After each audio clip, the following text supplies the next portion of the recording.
Hello, everyone. This is Pinkie, the housewife. I'm coming back to you today. I know I did a live this morning. Oh, yeah. And y'all, I hope you like the t shirt. I mean, this hoodie. And I'm going to show you the back of it. They're not like us. That's the back of it. Oh, well, that's okay.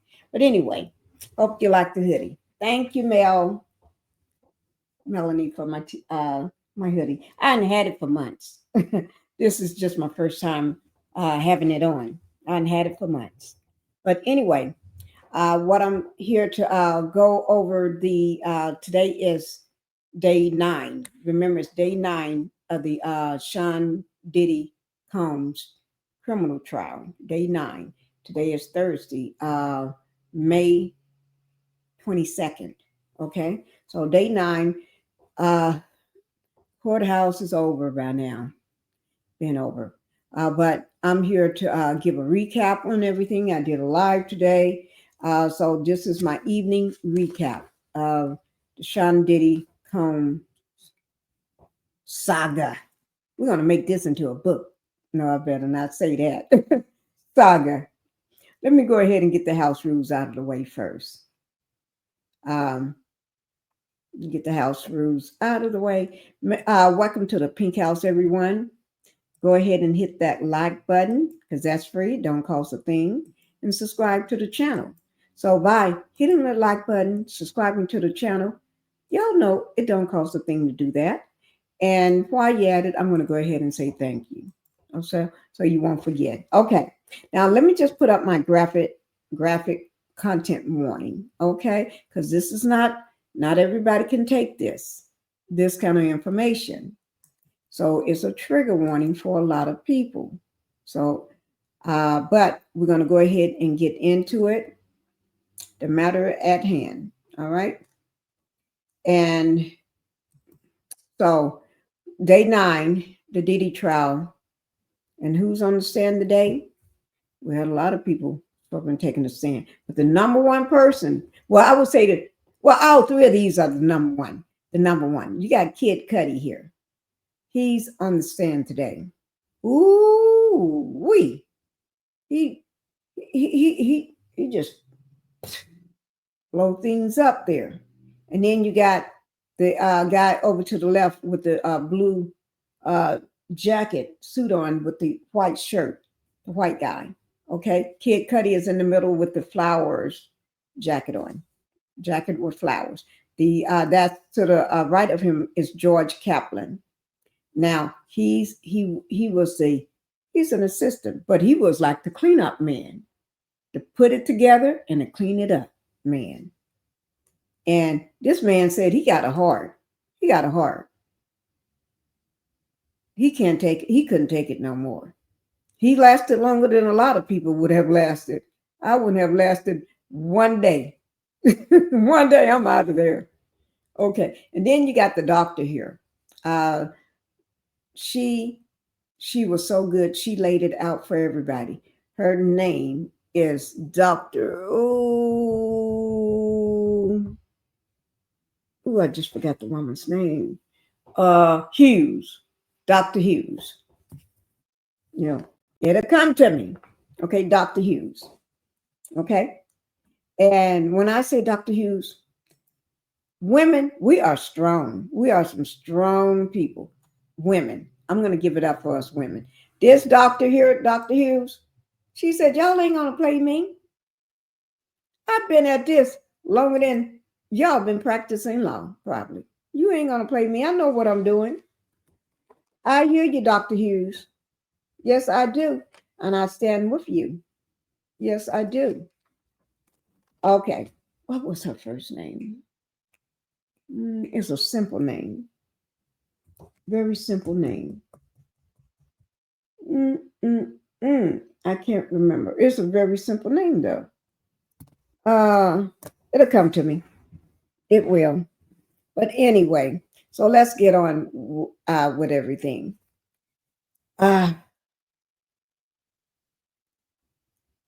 Here's the, we're going to tell you what. Let's go ahead and start with Kid Cudi. This was my thumbnail from this morning. Day 9, Sean Diddy's Combs trial, Kid Cudi expected to testify on the racketeering, conspiracy, arson. You know where that comes from. This is all true. Kid Cudi to the New York Times on a 2023 lawsuit confirming Ventura, which is Cassie, allegations that Combs threatened her or threatened to blow up his car. I think that's what it said. Let me just pull this off and see. To blow up his car, yeah. Okay. I'll put that back. Now, let me just say everything is alleged, and this is my opinion. And I'm covered under Section 107 of the Copyright Act of 1976. I just want to make sure, put that out there again. There's no harm. Okay. Now, this is just my recap. I was going to go back live again tonight, but I think I'm just going to do a recap and go ahead and just drop it. Okay. Who knows? I probably will. I don't know. But let's get into, before we get into Kid Cudi, well, let's go ahead and get into Kid Cudi because the other guy is just, okay, we're going to get into Kid Cudi first. All right. Kid Cudi. Yes, we are. Just give me 1 second to get into it. Okay. Now, in the Kid Cudi, Sean Combs trial updates. Kid Cudi testifies about car being set on fire during Cassie's relationship with him. Okay. And this is updated for this is from today, the when he was on the stand today, which is May 22nd. And this was updated at 1:07 p.m. not too long ago. Okay. But anyway, this in New York, this is the second week of the testimony in the sex trafficking trial of Sean Diddy Combs, which began on Monday. Now they started each Monday anyway. Y'all know that. They don't be playing with you. They started last Monday. They started it this Monday. When I say they don't play with you, they ain't playing with you. Okay? Give me 1 second, guys. Okay. They're not going to be playing with you. Okay?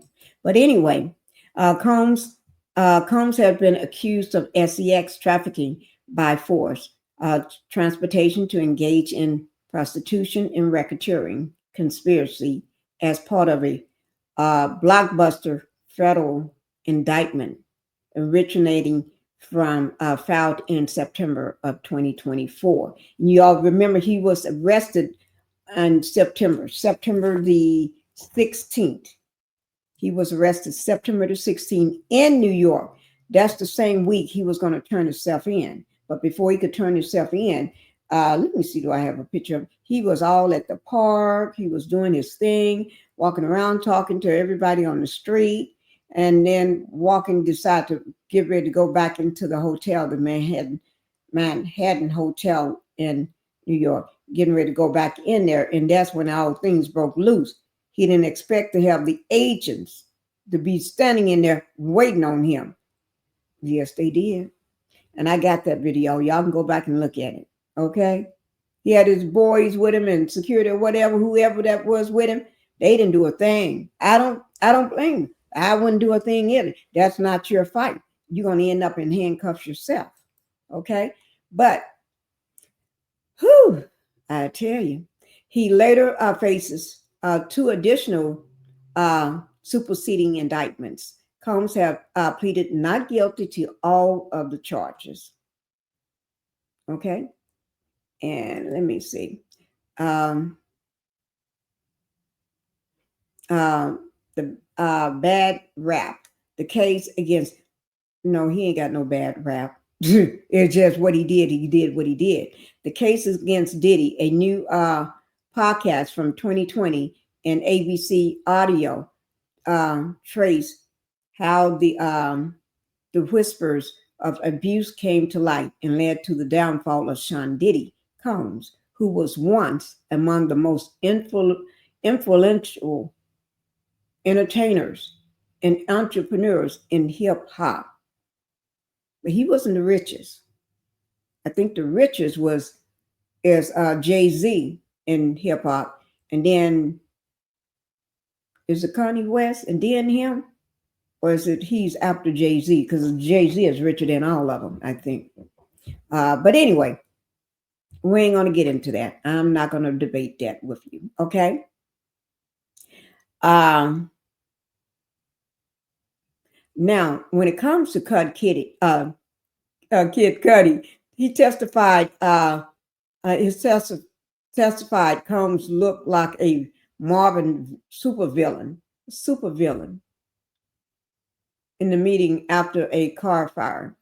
What did he have on to look? Maybe I guess maybe to him the man just looked crazy, just disheveled in the head, just looked crazy, supervillain. I don't know. Maybe he dressed that way to try to scare him or something. You know what I mean? Sometimes people do stuff like that. But anyway, Kid Cudi testifies about the car being set on fire during his relationship with Cassie. This is all today. Happened today while he was on the stand. Former employees said he was pushed to the death he didn't know he had. And he made that statement today, a couple hours ago. Okay. And as you look at it, looking at the time, they said 2 hours and 46 minutes ago. And if you look at my time, 4:12. So it wasn't too long ago that he made that statement. Okay, 3 hours and 15 minutes ago. That's when also George Kaplan testified. He witnessed 3 instances of where violence while working for Combs. He witnessed 3. I'm quite sure he probably witnessed some more. He just can't remember all this stuff because he probably thought it's no big deal. Well, there's 1 or 2 or 3. There's more. But anyway, court adjourned until Tuesday. Judge says trial is right on schedule. Adjourned until Tuesday. What's Monday? Is Monday a holiday or something? Let me just see. Guys, y'all know I don't be knowing. Let me just. What is? Ooh, Lord. I'm just looking at my calendar, guys. I know y'all think I'm crazy, but I'm not. I'm just looking at the calendar. Today is the 22nd. Oh, the Lord. One more over. Okay. Today is the 22nd, which is Thursday. Oh, Monday is Memorial Day. Okay. Well, George is right. My bad. Memorial Day. So that's why court would start again on Tuesday. Adjourning to Tuesday of next week. So y'all better enjoy that holiday. Okay. Do not talk. The judge telling everybody. Do not talk to anyone about the case. The jurors telling them instance. Watch the kicks average their games 1 loss. I don't know what do you mean by that. But I know they don't supposed to talk to nobody. One of the laptops included a user file for Frank Black, an alias used by Sean Combs. Testimony concluded for the week with an agent from Homeland Security investigations who conducted the computer extraction from 3 laptops that belonged to Cassie. And then that's when they said 1 laptop, including a user profile by Frank Black, an alias for the Diddler. So that's his alias. Okay. Now, Diddler got an alias. Oh my God. Oh my God. Okay. What I'm going to do next, guys, is go ahead and bring up this video. I'm quite sure you all going to like it. I'm just trying to make note of something right quick. before I forget it. Well,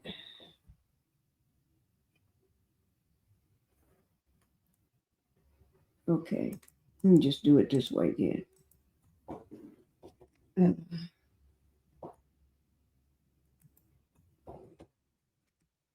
Oh Lord, let me just put it. I'm trying to do something, guys. So, okay,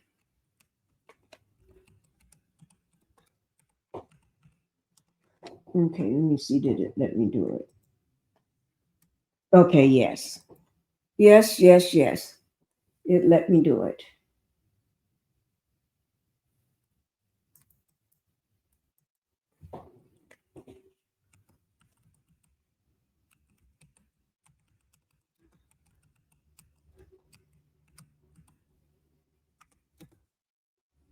Okay. Whew. Yo, you got to do your due diligence. That's what I'm doing here.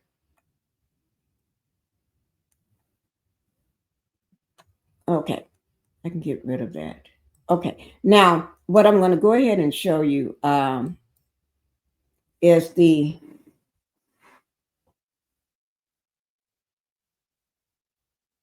okay, um, just reading something that came across my desk. Don't forget, y'all can get a HEB cup like this if you want. You got to go and get it yourself. So don't get jealous because I got one, because I love my new HEB cup. It got a top to it.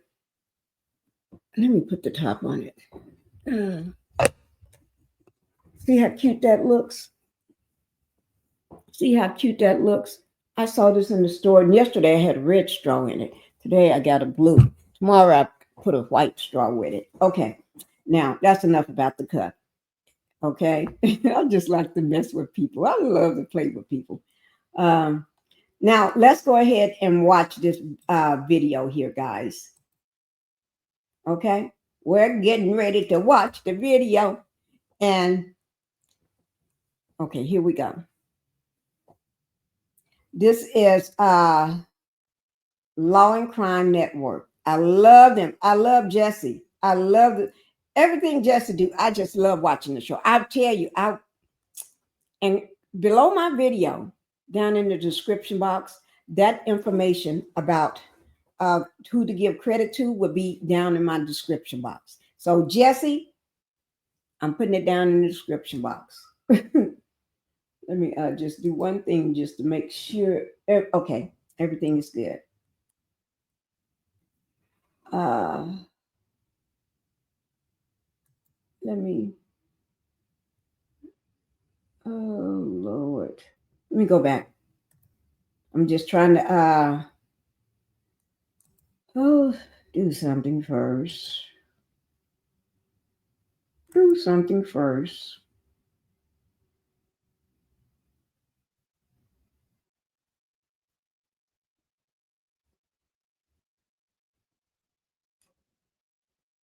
Hmm.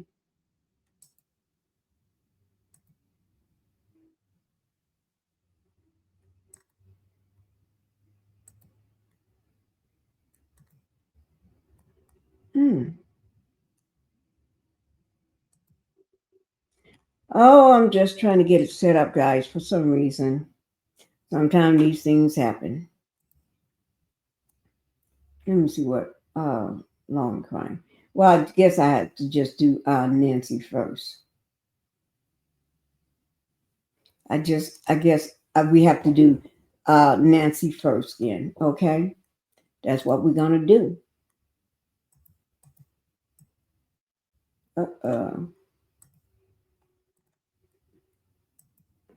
Okay, I'm just trying to get it set up for y'all.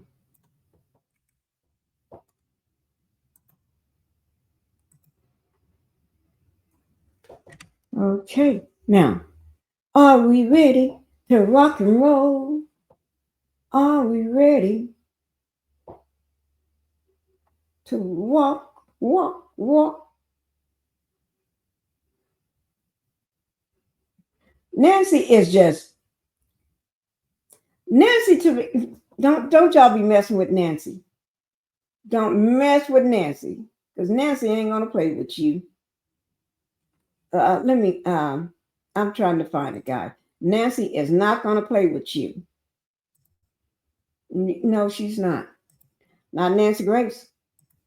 Not Nancy Grace. That's where I got the name Diddler from. It's from her. She said Diddler, the Diddler. When I heard that, I just fell out. I just fell out for days. I'm thinking, oh my Lord. No, she did not, but she did. She called him the Diddler. Let me see here. Oh, I'm trying to get it, guys. Oh, Lord. Oh, Lord. I'm hit notify me. Oh, my Lord. Okay. We're going to go ahead and okay, here we go. Okay, it's paused. Okay. Okay, guys. I'm excited when I watch her stuff too. Like I said, certain people I really like watching their commentary. You know, I just like watching their commentary. They're funny to me. And when I say it's funny, it's really funny to me. Not everybody is funny like that. You know what I mean? Some people ain't got a funny bone in their body. Not a funny bone in their body. Okay, here we go, guys. It's not that long, so you better enjoy it while you can. Because if you don't enjoy it while you can, you may not be able to enjoy it no other time. Okay, so here we go.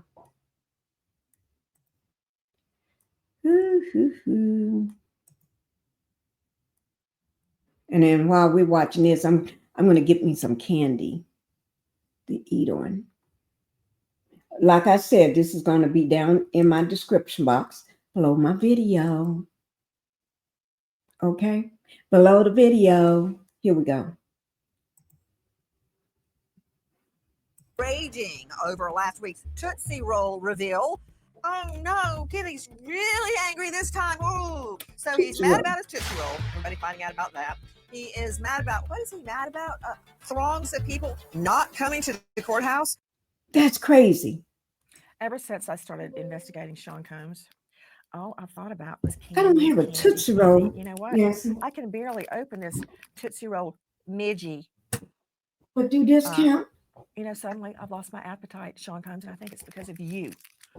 We are learning that in one episode, one freak off, as it is euphemistically called, some people call it sex trafficking, that Sean Combs actually dressed as a Muslim woman and a conservative dress, a burqa, where all you see are just little slits of the eye. It's like a little Tootsie Roll. Now, yes, Sean Combs was dressed in conservative female Muslim dress, a burqa, from the neck up, from the neck down. Quite the dichotomy. He was into. Let me show you what she's talking about. That's what she's talking about right there. That burqa right there. Only thing you can see is the eyes right there. That shine right there. And when he wore that thing, he was butt naked under, just wore a head part and nothing else but his birthday suit. That nasty man. Entirely nude. Listen. The Punisher, aka Sheree Hayes, explains he earned the nickname for his basketball playing. He's been an exotic dancer since 1995. Hayes thought he was booked for a bachelorette party at the Trump International Hotel, but the woman in a wig who answered the door, she explained her husband wanted to watch them together and instructed him to pretend like the man in the corner, wearing nothing but a burqa to cover his face, wasn't there. Straight out to Lauren Collins standing by at the courthouse, a burqa. But they trying to pretend like the Diddler wasn't there. They trying to pretend like this man here wasn't there. Okay. Okay, Diddy, you're not there. Okay, you're not there. I didn't nobody see you there with a burqa on your head. Didn't nobody see you half naked. We're going to pretend like you wasn't naked. But that won't nobody forget it. That's the problem. Because who's going to forget a naked body, a naked man coming out in a burqa? Lord, you just screw yourself over every time because it don't be making no sense. What you be doing, Diddy, don't be making no sense. He don't be making no sense, Nancy. No sense at all. Look at him.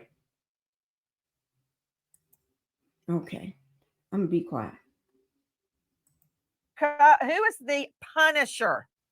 We heard the testimony of Sheree Hayes, aka the Punisher, another escort that used to work with Cassie and Diddy. And this escort testified that he heard Cassie sigh a few times when she was being directed by Diddy during these freak-offs. He mentioned a lot of the same things that the other escort mentioned on the stand, Daniel Phillip, the way the room was set up.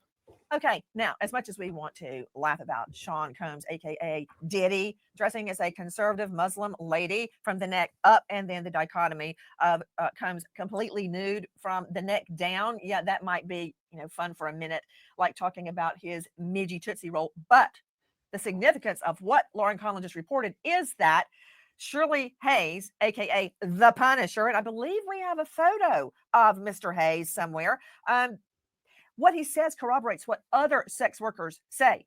And transporting sex workers from out of state into this jurisdiction for freak-offs is illegal. That's making out an element of the crime. What more did the Punisher say, Lauren Conlon? He also mentioned that he experienced erectile dysfunction as well, although Sheree Hayes was experiencing it before Diddy and Cassie, whereas Daniel Phillip said he started it because of Diddy and Cassie. Now, the Punisher, or Hayes, also wrote a book about erectile dysfunction, and there was a moment in court where everybody kind of laughed because the book is called In Search of Freezer Meat. Straight out to veteran trial lawyer joining us, Eric Faddis, trial lawyer, TV legal analyst, founding partner of Varner Faddis Elite Legal, former prosecutor. Eric Faddis, how are you going to get that mental image out of the jurors' minds? Because if you say anything about it as a defense attorney in closing argument, it's going to make them think of it again. But just hold this thought, Faddis. Sean Combs having a sex worker, a male sex worker, the Punisher, flown in from out of state. When he comes to the door, there's Sean Combs wearing a burqa to here and nothing from here down. And then sitting back in the corner, telling the sex worker how to do his business. How are you going to get that out of the jurors' minds, Faddis? Nancy, a jarring image, not something you would ever want to highlight on the defense side. However, his testimony really kind of detailed sort of a threesome and kind of a cuckold sort of situation, and it's that might offend the delicate sensibilities of some, but it is. Did you say a cuckold? Do people actually still say that word? Well, cuckold? You mean a man whose wife or lover is cheating on him? I thought the whole point of that is that the husband doesn't know about it. Yeah. It sounds like you might know more about it than me. I'm not sure, but what it sounds like is probably that in this testimony, they're talking about threesomes, and while some people might not be so jazzed about that, that's something that's happening in the bedrooms of Americans every night across the country. No, and his testimony also points for the fact. Okay, that's the best thing you got for me is it wasn't a freak off; it was actually a threesome. Okay, I'll let you work on getting that mental image out of the minds of the jurors. Listen to this. Yeah. Hayes testifies he did not recognize the couple during their first freak-off, but on his next invitation to the Essex house, he flipped on the TV, a welcome message for Mr. Combs appeared, and Hayes, a fan, put the pieces together. Hayes says he participated in maybe 8 to 12 freak-offs between 2012 and 2016. Hayes says it was difficult to focus under Combs' stare, and when he wasn't able to perform for a session, he was asked to leave and never hired again. I mean, it's neither here nor there. This is not an element of proof, but joining me right now is Rob Shooter, longtime PR guru to Puffy, a.k.a. Diddy, a.k.a. Sean Combs. Doesn't work for him anymore. He is the host of a hit pop. Let me just say this. The reason the person probably can't perform because you're staring at them and probably jerking off at the same time. Instead of you looking at a woman's body, you're too busy looking at his body. And if the man is not into men, and into a naked man walking in there with a burqa like this on his head, he don't want you. And you're trying to tell him, Diddy, you're trying to tell him how to perform?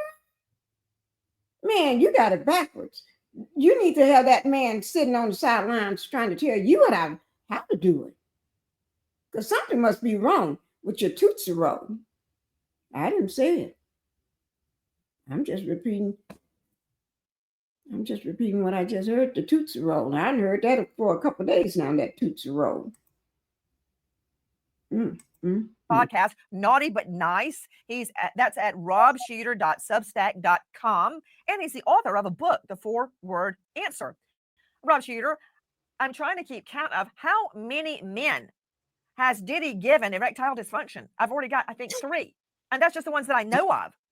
I mean, that is true. Why is these men all of a sudden can't get it up? I understand what I just said about he watching and trying to dictate to them on what to do, but they having a real big problem. Maybe it's something that he given them. They take this medicine, and he may want them to flop over like that because he may not be able to get it up. So having somebody else flop over like that empower him. Y'all better watch it when it comes to this man. Just saying. I mean, they come in and work with Diddy, and suddenly it's hard to perform for Diddy, apparently. So we find out three gentlemen have erectile dysfunction while being hired to have an erection. So that's a problem there, a job problem. However, I'm being flippant. What I'm talking about here, Nancy, and I've been listening to you very carefully, is these disguises. This is something that I think I can give you a real insight into. When I worked with Puffy, although I thankfully never saw him in a bedroom situation, I did see him go out like a lot, and he often wore disguises. I've been to restaurants with Puffy where he wore baseball cap, dark glasses. I've even known him wear a fake beard and a moustache, and so he's a master of disguise. Shooter, are you actually equating? Shooter, because he ain't trying to do nothing with you. That's why you'd never notice that. When a dark man, I ain't saying his color, when a man is dark and evil, they're only going to show that to the people behind closed doors, certain people. That everybody else, oh, he's so nice, he's so wonderful, oh, he's such a great guy, he's such to be acting like Mary J. Blige. Oh, he's such a nice guy. Oh, Combs says, Sean is the only one that really did this. Well, she can't call him Combs because can't nobody else call him Combs. But 2 people. But he did this for me, and did that, and it wasn't for him. Yeah. You see what I'm saying? So what you're going to get is the goods, not the good side, but you're going to get a side that he ain't going to show people behind his closed doors. When he get behind closed doors or get angry, then that's a different side. You haven't done nothing to him so for you to see that. You do something he don't like, then you're going to see it. Thank you, Shooter. Diddy disguising himself as a female conservative Muslim lady from the neck up with the burqa and then completely nude from the neck down. That's something I do not want to see. I've already had to think about this, the Tootsie Roll midgie. Now I got to think about that. Yeah, the Tootsie Roll midgie. Yeah, it's not a good look, Nancy. However, the point I'm trying to make here is that this is somebody who knows how to be undercover. He's very famous, but he's also very slippery. When Puffy does not want to be noticed, he isn't. He lived in New York City for a long time. So you think completely nude from the chin down and wearing a burqa from the chin up makes him not noticed? I mean, that would make me look right at him. Yeah. Well, you can't see his face. And that's the point here, is that people don't know a strange person is in the room. He could be covering his face with a mask. And so it's a very unusual thing to pick a burqa, although I think I have a little insight into that. He was a huge fan of Michael Jackson. Michael Jackson used to wear burqas when he wanted to go out and not be recognized. So maybe that's Michael Jackson. But the point I'm trying to make is Diddy knows how to disguise himself. And if this escort hadn't seen Diddy's welcome message on the television, he might still not know who he was performing for. Okay, so Rob Shooter, you mentioned that Diddy liked to dress up. What kind of costumes? What kind of disguises? I don't say baseball hat. I've seen dark sunglasses. I've seen fake beards. I've seen fake moustaches. I've seen scarves. I've seen masks long before COVID was a thing. And so he does know how to dress down. He's not always Diddy. He's not always the center of attention. I've been in restaurants with him where he slipped in and out. I've been on airplanes with him where he slipped on and out too. So this is a guy who knows how to go undercover when he wants to. It's not used to being told no. Sean Combs controlled every part of her life. He's a complete control freak. He is a vile, greedy abuser. He is running the show, and this is the show he thinks is going to get him off. He may be vile, he may be controlling, he may be an abuser, but is he guilty of all the counts or any of the counts in this federal indictment? So far, according to my legal analysis, the charges of sex trafficking have been shown by not only Cassie Ventura, but another female witness as well. Transportation of male sex workers across state lines to engage in prostitution. Yes. Now, racketeering is going to have to be explained to the jury.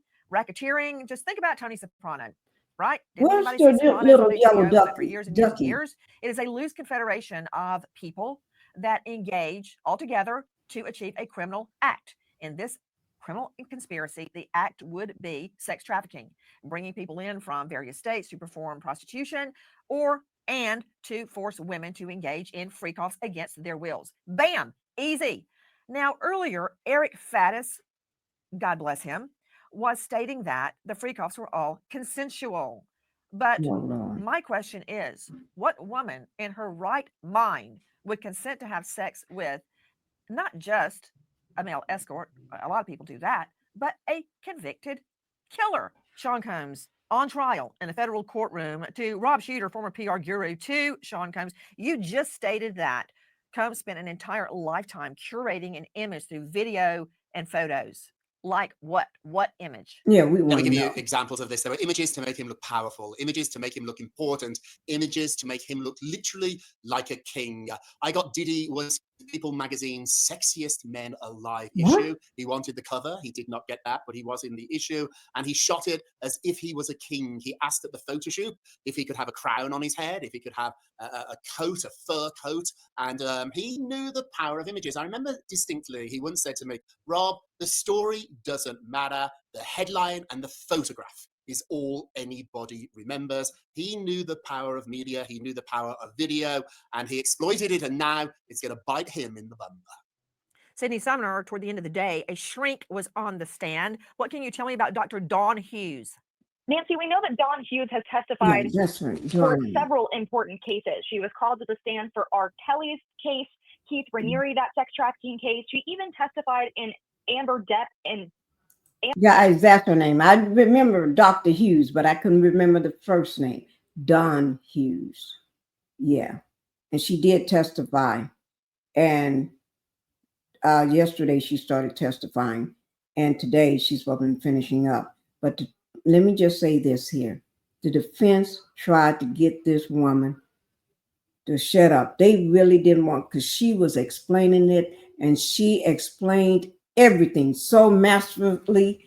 Why victims like Cassie stay with the abuser. Yes. Oh Lord, y'all. Amber Heard and Johnny Depp's trial, and she is a blind witness here. She is not privy to the facts of the case. She hasn't spoken to Cassie Ventura. She admitted on the stand she has seen a little bit of news coverage about the case, but she is not familiar with exactly what happened here. And she is testifying to give the jury an insight into why Cassie stayed in this relationship for so long. We wait as justice unfolds in the courtroom. And now we remember an American hero, police officer Demetrius Johnson, 34. Passed away in the line of duty, leaves behind wife turned widow, chosen, and his 2-year-old son. American hero, Demetrius Johnson. Thank you to our guests, but especially to you for being with us tonight and every night. Nancy Grace signing off. I'll see you tomorrow night, 6 and 9 o'clock sharp Eastern. And oh, bye-bye. That's that Tootsie Roll. This is called a Tootsie Roll midge. Midge of a Tootsie Roll. It's certainly evocative, isn't it, after this testimony? I'll get me but some until Tootsie tomorrow night, Rolls. 6 and 9 o'clock sharp Eastern. Good night,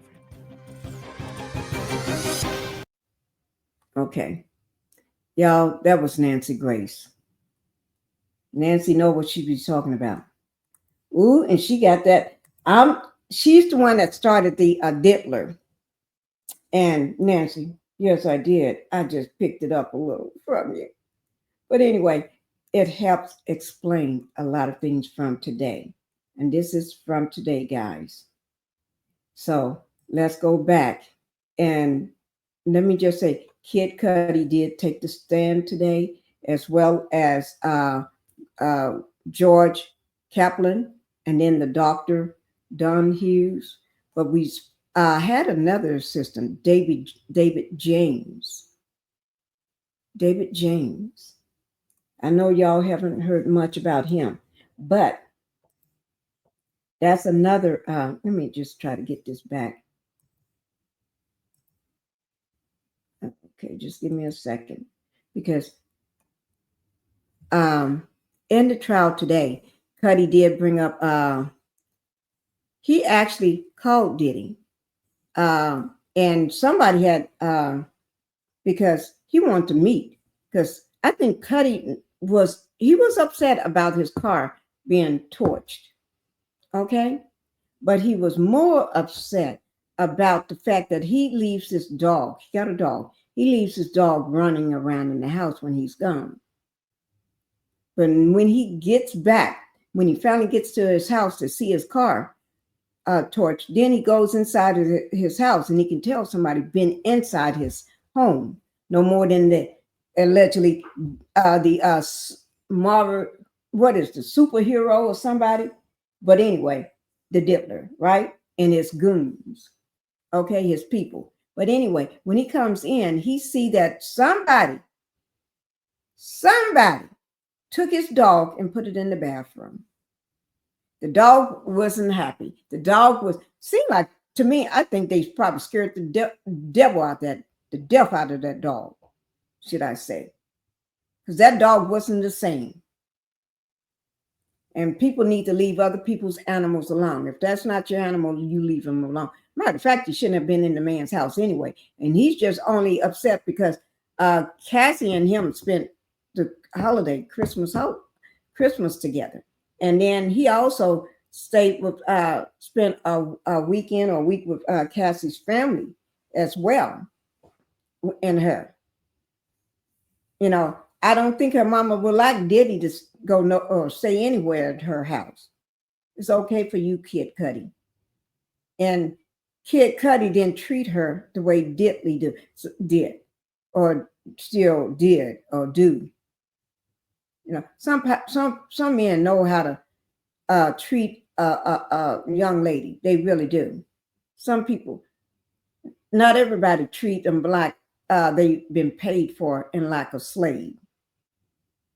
To have men pissing in your mouth and all these strange men hopping in and out of you, that's uncalled for. That's really uncalled for. But anyway, let's get on to the next, because the next video, let me see it. I really want to play it, but I don't know whether because I really want to play the evidence thing. This is what I really want to do. This evidence. Let me see. Okay, let's see what it let me play it. Okay, this is about the evidence, Diddy's evidence. Okay, inside the evidence, because we talked about that, but I really want you all to see it. And I talked about that a little this morning. You see the evidence, and you see that rubber ducky, the yellow rubber ducky with the green head and the orange beak. Yeah, at the top in the basket of baby oil. And then the stuff down at the bottom in his Louis bag, that little Louis pouch. Yeah, you see that? My voice is trying to go away. So guys, I'm going to go ahead and, my voice is trying to go away. Oh, don't ask me why. It's trying to go away as we talk. So, but I'm going to go ahead and get this started before it's going in and out. In the lemon water, let me drink some more. Okay, let's go ahead and get this out, guys. The next video. I'm just getting y'all caught up. And let me say thank you to all the content creators that was out there in New York at the courthouse getting the story. Thank you all for being there. You all are doing a wonderful job. All right. Now, I'm going to go ahead and get this. This is about the evidence. the evidence. Okay.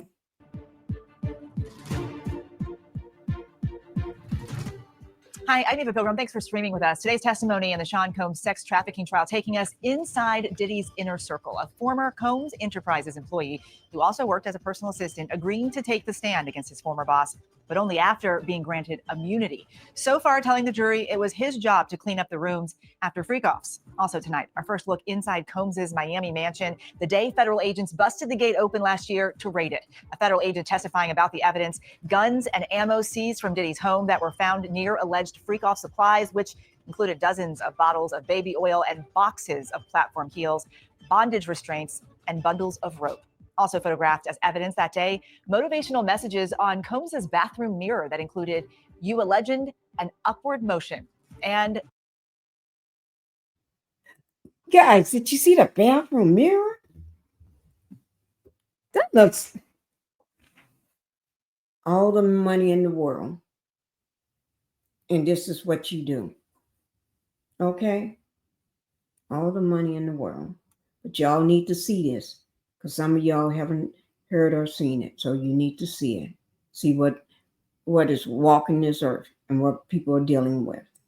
drugs, lots of drugs, including ones found in plastic bags inside a Gucci bag and orange tablets with the Tesla logo that tested positive for ecstasy. Now, Combs has pleaded not guilty to all allegations in this case. A former FBI special agent will join us to break down what it takes to carry out a raid like this. Plus, a former assistant warden is here live with what Combs' life behind bars might look like. But first, let's get right to our chief investigative correspondent, Aaron Katersky, outside the federal courthouse in Lower Manhattan. Aaron, that special agent was on the stand today testifying about what was found at Combs' Miami Beach property.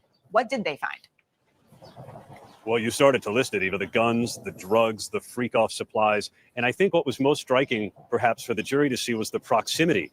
There were the AR-15 style assault rifles right in the same shelving unit as the baby oil and the Astroglide and the platform heels and the lingerie.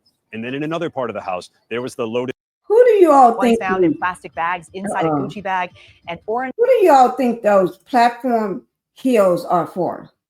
Do y'all think those platform heels is just for Cassie or some other woman, or for him? I think they're for him. The same way he wore the burqa, this thing here. Same way he wore that thing there. I think that's for him. At Combs' Miami Beach property, what did they find? Well, you started to list it, Eva, the guns, the drugs, the freak-off supplies. And I think what was most striking, perhaps, for the jury to see was the proximity.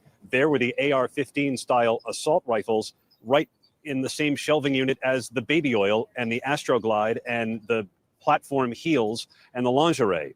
And then in another part of the house, there was the loaded .45 caliber handgun that was found in a red suitcase. All of this was being kept by Combs. For what reason, we don't know, but federal prosecutors, I think, are hoping to make a link, especially between the guns and the freak-offs, because their whole theory of the case is that Combs used violence and the threat of violence to coerce women, particularly Cassie Ventura, but other women as well, into these sexual performances. Aaron, was there any reaction to this evidence inside the courtroom? The jury, I think, was interested in seeing the weapons, particularly the .45 caliber handgun. The special agent from Homeland Security Investigations picked up and paraded in front of the jury box. The drugs seemed less interesting to the jury, but they did see quite a lot of them, including, you mentioned, the Tesla logoed ecstasy. There were other drugs found in a box, a wooden box on the bathroom sink. It had a gold ovular label, Puffy. The jury also heard today from psychologist Dawn Hughes, who specializes in sex trauma. What did she say? There's something so voyeuristic about this entire trial, this lurid look into the private and often... Now, guys, that's the doctor that testified, came on the stand yesterday, and also continued up with today. She's the doctor that you can't play with her. That's Dawn Hughes. She's been doing it for too long for them to try to play with her, which is the defense I'm talking about. violent sex life of Sean Combs and Cassie Ventura so far. And what Dawn Hughes did was firmly ground it in trauma, in psychological principles about trauma, domestic violence, and sexual abuse. And she could not testify about the specifics. Expert witnesses are not allowed to clinically examine a witness or a victim or the defendant. But generally, she talked about why abuse victims stay in abusive relationships and how they cope with the abuse. And some of the things that she described mimicked the testimony of Cassie Ventura and others, how she felt like she couldn't get out of the relationship because he controlled her finances. Her friend Carrie Morgan and Dawn Richard both mentioned how during a beating that Combs would inflict, that they said they witnessed, she would curl up in a fetal position. And Dawn Richard and the expert, Hughes, said that one coping mechanism is to curl up in the ball on the floor. We also heard from a former employee of Sean Combs, George Kaplan, who was called to testify. Who is he? Wait. He was a former assistant. Before he get to that, there's several times when seen on video when they was out, they was at a beach. I don't know where they were, but they were somewhere where there's a beach, right? And she was on the floor between the bed and the sliding door, wrapped up with a blanket over her, and he was kicking at her and saying mean, nasty words and assaulting her with his mouth words and kicking at her and stuff and telling her, come on, let's get up and take a walk on the beach. But the girl, and then Cassie just peeping her head from under once in a while. And he's just kicking at her and saying bad things and everything. Yeah, this is, and even when she, from the hotel video, remember when he grabbed her from the back and swung her down and started kicking her? What did she do? She balled up in that fetal position. A lot of times women do that. That's like she said, a coping mechanism to protect themselves. It's like to let the person know I'm no harm to you. I give up, almost like you're giving up and making yourself look small and feel as small as you can, hoping they'll back off and stop. Oh, Lord, the things that this man put this child through. And yes, I'm saying a child because that's what she was, 19. And he's the one that introduced her to, you know what, and drugs and everything. Allegedly, but it's true. About 15 months, he worked as Sean Combs' executive assistant. He said they one of 4 of them during his tenure. And for a time, he was meant to be the cleanup man from the freak-offs. He said he would first stock the hotel rooms. He said there was a hotel bag that contained baby oil and Astroglide and other items that the jury's already heard about. And then he was meant to clean up the hotel rooms himself, tidy them up, he said, to protect. Don't forget the little yellow ducky, the yellow ducky. Now, don't forget, remember the yellow ducky. Let me find that yellow ducky. Everybody been talking about this on social media. The yellow ducky. There's 2 of them in there right now. And I pulled up that same rubber ducky and stuff online. Yeah. So y'all don't forget about that. He's into his yellow duckies too. Protect Combs' reputation. I have to ask you, at one point he was able to get an immunity order. What was the reaction when that happened?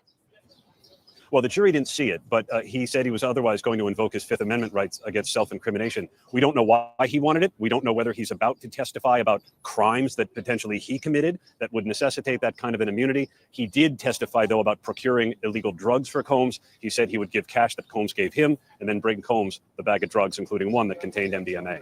Aaron Katursky there at the courthouse. Thank you so much. Let's dig into all of this. We've got our ABC News legal contributor, Brian Buckmeyer, with us. You were also there in court today. So, Brian, just bring us into that room. What was the biggest moment of the day? So I'm going to piggyback off of what Aaron said. One of the biggest moments of the day was when George Kaplan took a stand. And I think maybe not so much because the jury wasn't there or the people in the audience, but I think for the attorneys, we all understood, especially attorneys who practice in the Southern District of New York, immunity isn't given out lightly.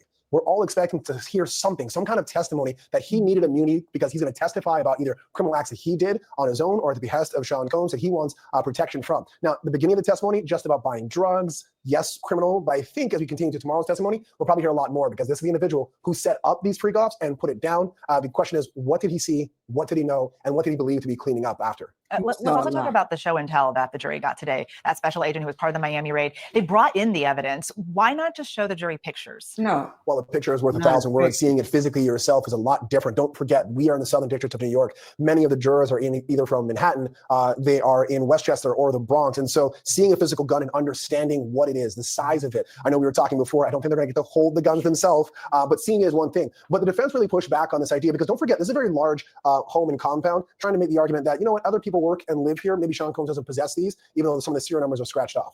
The other thing that was kind of surprising waking up this morning, rapper Kid Cudi was expected to testify today, but apparently there was a note sent last night to the judge signaling otherwise. It's like a late night note. Are we going to hear from him? What happened here? The idea is we still are going to hear from Kid Cudi. Don't forget, Cassie's civil lawsuit, there was a relationship between the two for a period of time. There's also from Cassie's lawsuit and from... Now, Kid Cudi, he did show up today, which is Thursday. He did show up to testify. He came in walking up to the courthouse in his black leather jacket, a white shirt up under it. I'm assuming it was probably a t-shirt. I'm not sure, but it was a white shirt up under his black leather jacket and his blue jeans on, very casual. And he was smoking a cigarette while walking into the courtroom. He was like a modern day, you know, the leading mans that you would see back in the day. The handsome leading man, bad boy type. But not to say he was a bad boy, but you know how they do those movies back then. That's what he reminded me of during that time. But yeah, he did testify and he didn't hold no punches. From the indictment itself, that Kid Cudi allegations are connected to the racketeering conspiracy, specifically arson. And we know that Kid Cudi did come out to the New York Times in 2023 saying it's all true in reference to Cassie's civil lawsuit, where she claimed that Sean Combs threatened to blow up Kid Cudi's vehicle and wanted his friends present to see it as a way of controlling and using force to keep Cassie close to him. We'll have to wait and watch for that testimony. Brian Buckmeyer, thank you so much. We learned a lot about the raid of Diddy's Miami home. Let's bring in ABC News contributor and former FBI special agent in charge, Richard Frankel. You worked for the Bureau for 20 years, supervised and executed many FBI raids. And I want to point out that you were not involved in any raids involving Sean Combs, but just walk us through how something like this goes down. Once a judge signs off on a raid, what happens next?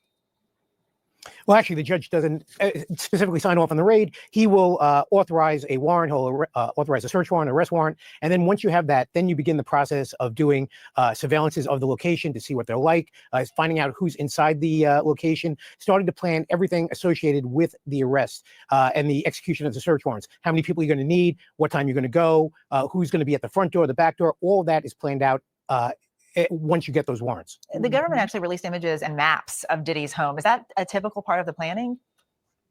Mm-hmm. Oh yeah, you're going to have maps. You're going to have maps not only of that area, but you're going to have maps going to the courthouse if that's where you're going to be bringing people to after if it's an arrest. You're going to have maps to a hospital in case somebody's injured, and then you're going to have an overall map of the area so that you know where you're going in. You're going to have all those 4 sides of a location marked because you may have people doing entry on the front, you may have people at the back door and on the side doors, and then you're going to have people around the perimeter to make sure that no one either gets into the perimeter or out of the perimeter. A lot of planning, it seems, goes on. Today, the jurors saw some images of what was inside Diddy's home, including seeing the guns and the drugs. You know, once those agents are in the house, how do they go through everything? Well, you do it in a very systematic manner. You're not going in there and just, going through one room and just checking things. You're going to have somebody who's in charge of the execution of the search warrant. And that person is going to make sure that you go from room to room and that you cover every part of that search warrant to make sure that you've looked in every spot. And as you go through it, you're going to have people with forms, with paper that are going to fill out what's been found in the room, where it's been found. You're going to have photographers. You're going to have other people just overwatching the area to be able to swear that something was found in a certain location. So it's a very intricate search, especially when you're doing a search of this nature. When you talk about a search of this nature, it's an extremely high profile target like Sean Combs. Yeah. How does that impact how you guys do things? Well, the goal is that you do every search the same way. But the fact that it was Sean Combs, you're going to make sure that you are dotting the I's, crossing the T's, that you may have extra people there because it's expected that this is going to go to trial. And also because of the size of the location, you're going to have to make sure that you are going through each room and checking every nook and cranny. In other searches, you may have an idea of where something is, or it's just a small location. But in this instance, it was a very large residence, and you had a lot of area to cover. And during that time, you also know that you're going to have press looking at you, you're going to have the public looking at you. So you have to make sure you're doing this all according to plan. Richard Frankel, thank you so much for being with us today. Still ahead, Sean Diddy Combs' life behind bars. We're joined by a former warden for more on what his life is like now. And did Diddy blow up Kid Cudi's car? Why, that's a top search online. Stay with us. Yes, it is. Some people can't take it when they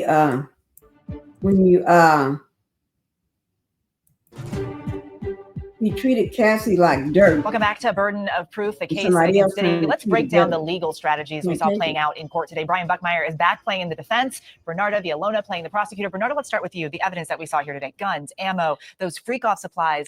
What are prosecutors wanting the jury to think seeing all those things? So the prosecutor definitely wants to paint a picture in the sense of that you heard testimony already from Cassie and other witnesses about the ingredients at any freak off having to deal with the baby oil and the Astroglide. But now here you have confirmation, you have corroboration, because guess what? It was found in Diddy's home. So now you have more than a person's testimony as a piece of evidence. Now you have the physical evidence showing that. Now in terms of the gun, now when we talk about racketeering conspiracy, when we talk about RICO, you think of mob style people, right? Guess what? Diddy is is considered the leader of that RICO conspiracy. So you want to tie that mob mentality with, guess what, 2 AR-15s. Look at this bad guy, this big guy. He has AR-15s in his home, and also try to dirty him up a bit. Hey, in the end, they recovered it from his house, so it's fair game for the prosecution. Yeah, okay, for the defense, this evidence, is it a problem? Why? Whose guns is it?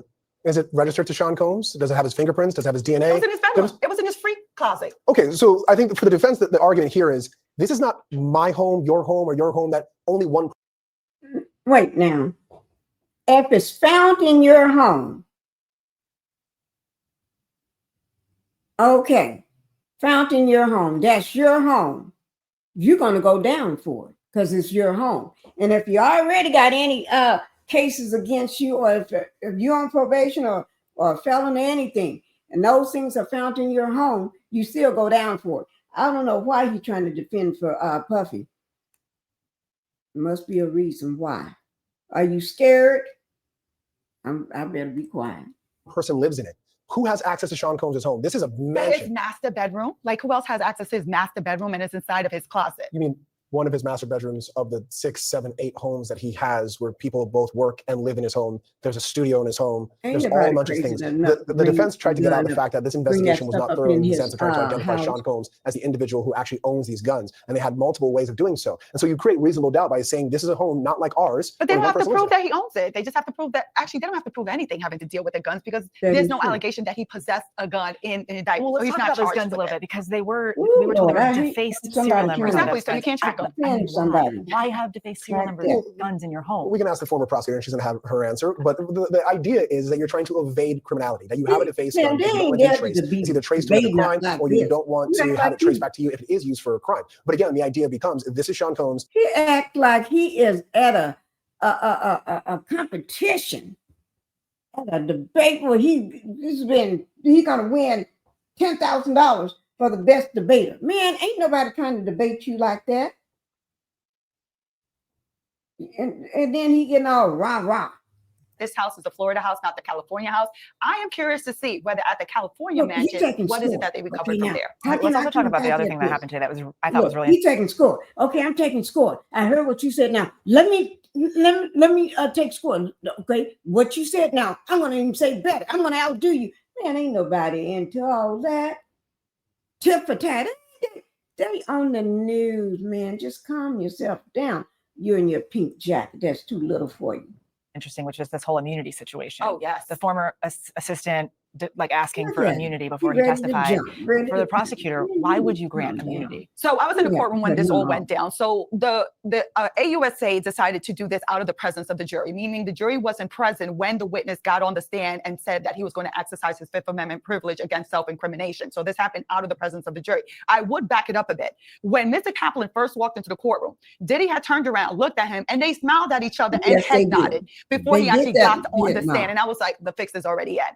So you already knew he was going to say that he wanted immunity because he doesn't want to testify against Sean Combs. Now he's finally on the stand. When it comes to determining as a former prosecutor whether you want to give a person immunity, you have to get something of value. There must be something of value that this witness is able to give you that you're willing Lord, to give he them is immunity, about to saying, run guess me what, you get crazy, a guy.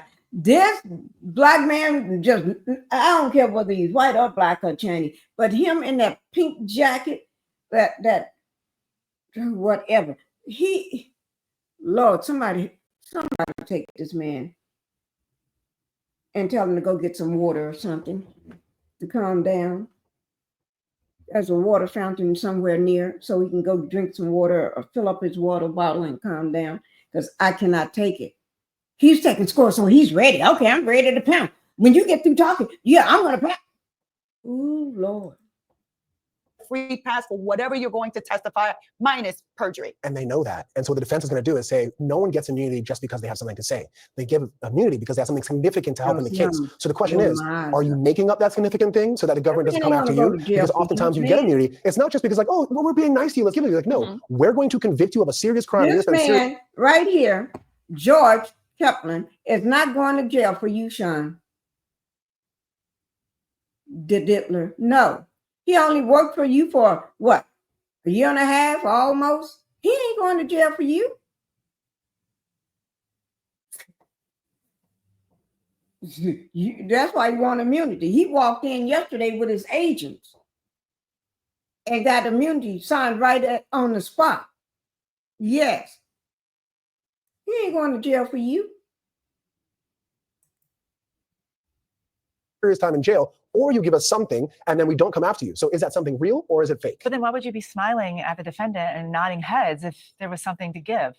I mean, I don't know. It was an uncomfortable situation in a sense where, but since it happened outside of the presence of the jury did not see that. It was a completely different story when Mr. Kaplan came in to take the stand in front of the jury. There was no head nod. There was no face contact between the two. He went straight to the stand and took the stand. And of course, his attorney was also present inside of that courtroom as well. We'll have to wait and see what else he says tomorrow. And let me just say, he is the cleanup man. The cleanup that mess in those rooms after all that bodily fluid. With no I don't know, did he have a hazmat suit on or not? But I would have. First of all, I wouldn't be cleaning it up. But if I had to, because that's my job, I would be covered from head to toe. Yes, because you don't know what kind of, well, we already know what kind of germs it is. Yeah, we already know. Because I won't be catching none of it. Bernard O'Brien, always fun with you too. Still ahead, Sean Diddy Combs' life behind bars. We're joined by a former warden. More on what his life is like now. And did Diddy blow up Kid Cudi's car? Yeah. Why? That's a top search online. That's what the word is going on the street. But Diddy's going back to his place of residence, Metropolitan Detention Center, that big building. Welcome back. Sean Diddy Combs has been spending his days at the federal courthouse in Lower Manhattan, but his nights have been spent nearly 5 miles away at the Metropolitan Detention Center in Brooklyn, also known as MDC. It's a federal jail that's become the home for a who's who of high-profile defendants in recent years. Sam Bankman-Fried, Ghislaine Maxwell, Luigi Mangione, Svetlana, the alleged stowaway, just some of the detainees who have spent time at MDC. So what is life like in a jail with so many notable names? Joining me now is someone who knows MDC inside and out. Christine Dinan spent more than 2 decades working for the Federal Bureau of Prisons. She spent 2 of those years as an associate warden at MDC. Christine, thank you so much for joining us. Thank you for having me, Eva. Now, I know it's been a while since you worked at MDC and you were not there when Sean Combs was detained, but just take us inside the jail. What makes MDC different from other detention centers? It's much like other detention centers in such that how they're housed, inmate movement back and forth. A jail is just like a prison. It's a microcosm of society. So every possible need that an inmate could have is there and available. It might not be the same quality that they would get in the street, but nonetheless, everything is there for them. What's a typical day? I'm sorry? What's a typical day like for someone like Sean Combs? Does he get any kind of special treatment inside a jail like this? Sure. So it all depends on where they're housed. So individuals housed in a special housing unit will have a much different day than an individual in general population. Individuals in general population will generally rise at a certain time. Food will be brought to them. In jails, because there's the need often to keep other inmates separated from one another, inmates do not have freedom to roam throughout the jail. It's generally very structured movement and generally under an escort. If they're in 24-hour lockdown or a special housing unit, their movement is very, very limited. And they would essentially leave their cell for maybe an hour, maybe more, depending upon the jail, to go to recreation, get some outside air. And then upon request, they can leave their cell sometimes if they need to go to the law library, for example, which is also located in that unit. I'm curious, why have we seen so many big names locked up there at MDC?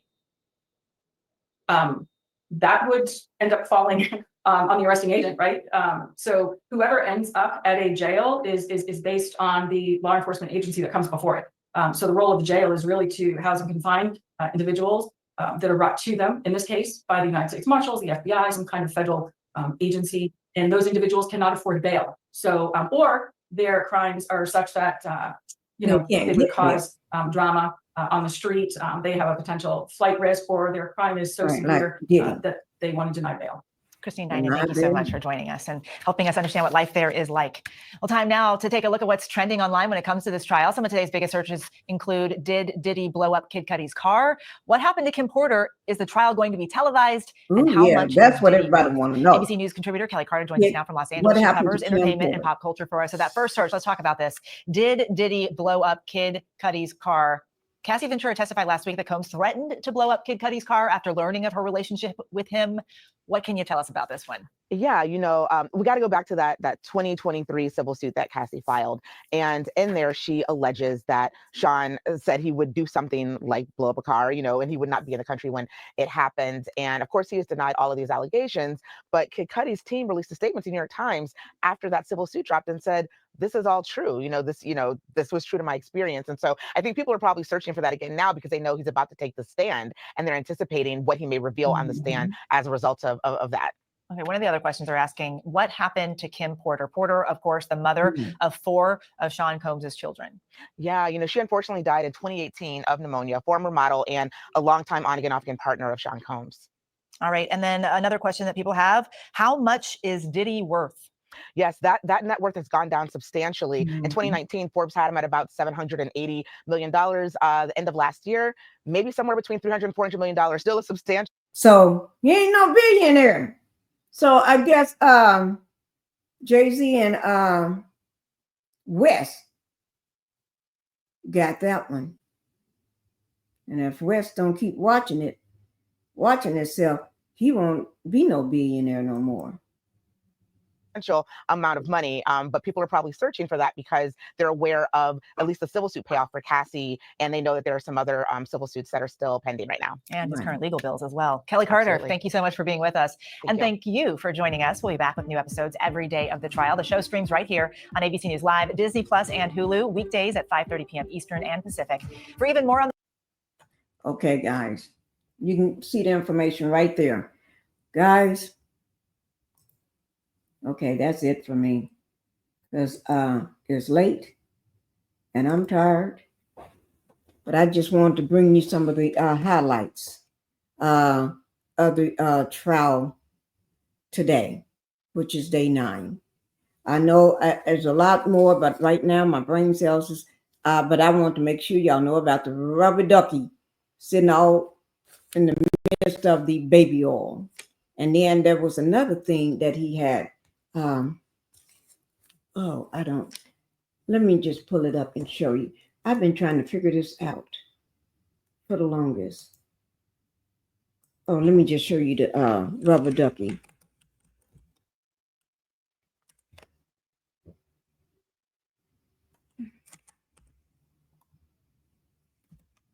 Okay, here it is right there. Let me just bring it up so y'all can see. We was talking about this on my live today. These rubber ducks. He had 2 of them in that bin where his baby oil and everything was. See these rubber duckies? Ain't this a mess? This man got these rubber duckies. What is with the baby oil and the rubber duckies? I hope that these don't belong to his little girl, because you don't put these duckies around all that stuff, and then you got drugs that even on the laptop you can. Oh Lord, These other, oh Lord, let me get that image out of my head. And then there's another thing he had. Let me see what it was. Let me see what that thing was. I had typed it in. Let me pull it up. Let me just drop this here right quick. It's in the box of this stuff here. See this right here over on the left-hand side?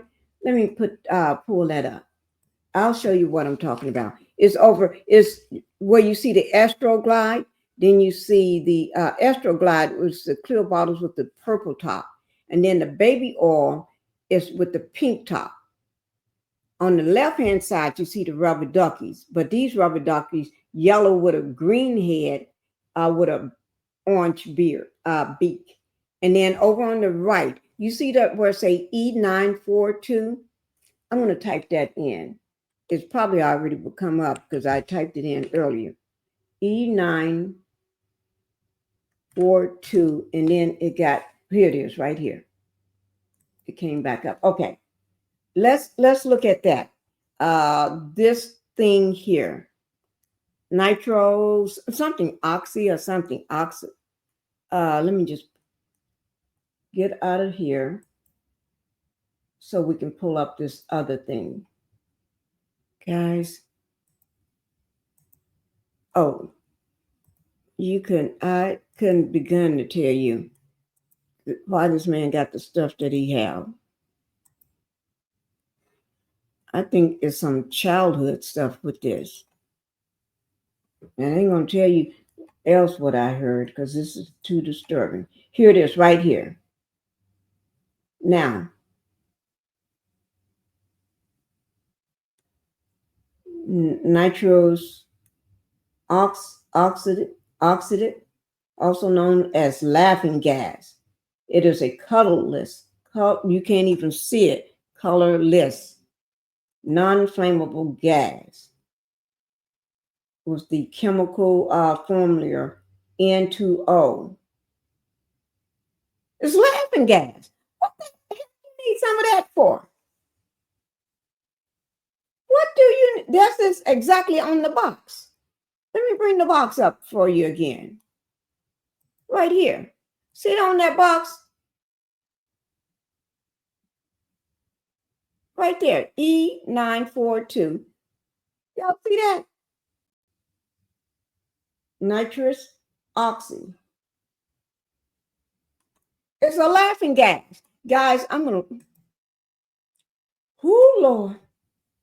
I'm telling you, people sometimes don't know what they be getting themselves into. They need to sit down sometime. That's what he got in there. Some people need to sit down sometime. You get in there and one day you doing this laughing gas and all this stuff, you're gonna be laughing yourself and not wake up. You don't fool with people like that. I'm getting ready to go, and I'll do another short video soon. And he had tears in his eyes describing, that's George Kaplan had tears in his eyes describing the event of all the times. And he, like you said, he ain't made for this. He ain't made for that. Because this man he's college educated. And his friends laugh at him talking about this is what he got that degree for. No, he didn't get this degree for that. And he couldn't take it because he feel like he's part of it. He's not defending. For a woman to be getting beat like that, and you can't do nothing about it. You got to remove yourself from the situation. And then the doctor, she did an absolutely great job. She didn't let the defense run over her. She let them know how long she been in the business and how much she get paid to do what she do. Yes. And she was one of the clinical psychologists that was for the R. Kelly case, describing how those young girls dealt with the situation and felt. Yeah, you don't play with her. And Kid Cudi, Good guy. He stood up, spoke the truth. That's good. Thank you for doing that. And he wasn't afraid. He wasn't afraid. Of course he was, but right is right. You got to do what's right. Otherwise, somebody like this man here, Diddy, will run all over you. Once you don't say no to him the first time, he's gonna run all over you. You can't let. And I'm glad her mom right here. Her mom was on day 8. I'm glad 7 and 8. I'm glad her mom kept all the evidence that she did to show that everything Sean did to her, it wasn't by consent. It was coercion. Okay? All right, guys. Don't worry about it. Sean is in his little house right there. Right there. The MDC in Brooklyn. That's where he's at after he get through. It's about 5 miles away from the courthouse. He go right back there. Right back there. Oh, yeah. Here's the Punisher right here. I did a whole video on him last night where you get a chance to see him speak. I think that was last night or yesterday doing my live, one of them, but I can't remember. But here's all the they're going through. So now we ain't got Cassie, which is done. They tried to get her back, but the judge said, no way, you should have did everything that you had to do when she was on the stand for those 4 days. And you're not, because she's getting ready to have a baby. Y'all ain't going to stress her out. So y'all, what they trying to do is get to her so she won't be able to complete her testimony so they can call a mistrial. Ain't nobody playing with y'all.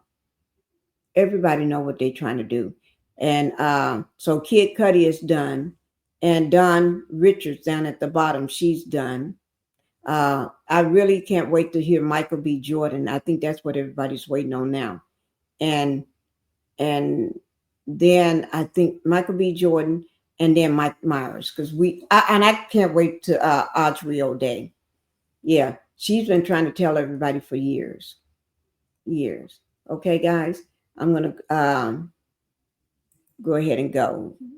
Bottles of baby oil seized from his house, Miami, with the lubricant, firearms, ammunition, narcotics, and 7-inch platform heels. This man be wearing those heels and trying to disguise himself. And then after he got through wearing that, then he wore a baseball cap. Man, everybody know who you are. Everybody know. I don't know why you're trying to disguise yourself. Trying to pretend, oh, that's not me. Oh, yes, it is you. But guys, I'm going to go ahead and leave. All right. What I do want to thank everybody for is coming in, watching the video, and supporting the channel. All right. Make sure you all hit that like button on your way out and go ahead and subscribe to the channel. Thank you guys very much. All right. You all have a wonderful day. Bye-bye.